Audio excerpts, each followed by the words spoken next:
이분을 모델로 해서 소설을 한번 써보면 분명 괜찮을 것 같아. 시중에 나온 여러 책이나 자료를 좀 구해보자. 그중 이 책이 제일 흥미롭네. 핵 개발을 하려는 박정희 대통령과의 만남. 수술을 해서 정강이 뼈에 비밀 자료를 넣어왔다. 책 잘 봤습니다. 제가 이 박사님 소설을 쓰고 있는데. 제 책 좋은 자료와 내용들 꽤 있죠? 아니 이 사람 이 소설 뭐야? 내 책을 엄청 이용해 자기 소설을 썼구만. 제 책을 명시적 동의도 받지 않고 마음대로 갖다 썼어요. 그분 책 제가 이용한 건 맞죠? 원고 저작권을 침해한 피고 책의 출판을 금지해 주십시오. 피고는 저작권법에 따라 이용했을 뿐입니다. 원고가 책에 쓴 많은 자료나 사실관계들을 함부로 갖다 썼고요. 그런 내용은 저작권법의 보호를 받을 수 없습니다. 제가 만들어낸 픽션의 내용도 상당 부분 갖다 썼더라고요. 갖다 쓴 것은 전체 소설 850면 중 10면 정도입니다. 피고 책은 저작권법상 공표된 저작물의 이용에 해당하네요. 즉 공표된 저작물을 정당한 범위 안에서 공정한 관행에 합치되게 법에 따라 이용했습니다.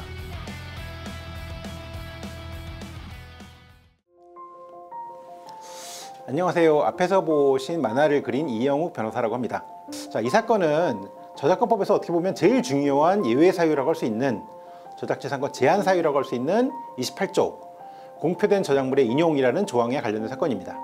28조를 보면 공표된 저작물은 보도, 비평, 교육, 연구 등을 위하여 정당한 범위 안에서 공정한 관행에 합치되게 인용할 수 있다. 이런 이제 조항입니다. 제가 이제 여러 책을 저작권법 관련된 책을 써봤지만 이 조항이 제일 많이 이제 인용이 되는 이제 조항입니다. 자, 제가 변호사를 하다가 자주 듣는 질문 중에 남의 거를 저작물을 혹시 써도 되느냐? 자, 내가 책을 한 권 쓰는데 헬로키티 이미지를 넣고 싶다. 어떤 포스터, 영화 포스터를 넣고 싶은데 이거 그 사람 허락 안 받으면 못하는 거죠? 라고 듣는 건데요. 요 28조에 따르면 그건 아닙니다. 왜냐하면 자, 공표된 저작물, 영화 포스터를 보도, 비평, 교육, 연구 등을 위해서 그러니까 등이라고 돼 있죠. 그러니까 어떤 예술적 목적 혹은 뭐 상업적 목적 상관없습니다.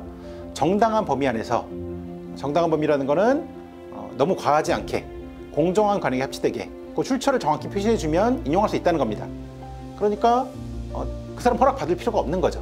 저작권법에 나와 있는 조항이니까. 그래서 답은 아니다.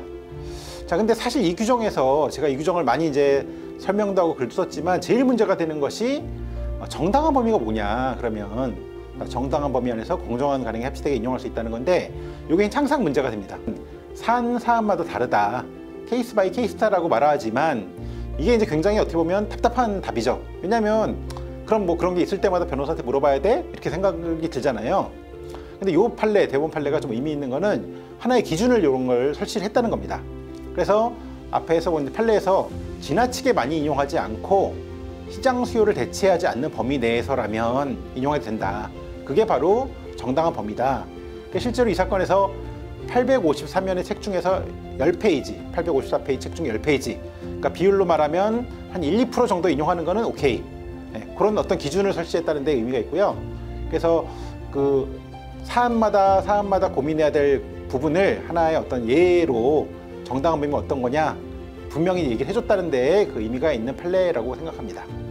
그래서 다른 사건에서 이제 항상 이제 정당한 범위가 뭐냐라고 의문이 드는 경우가 많은데요.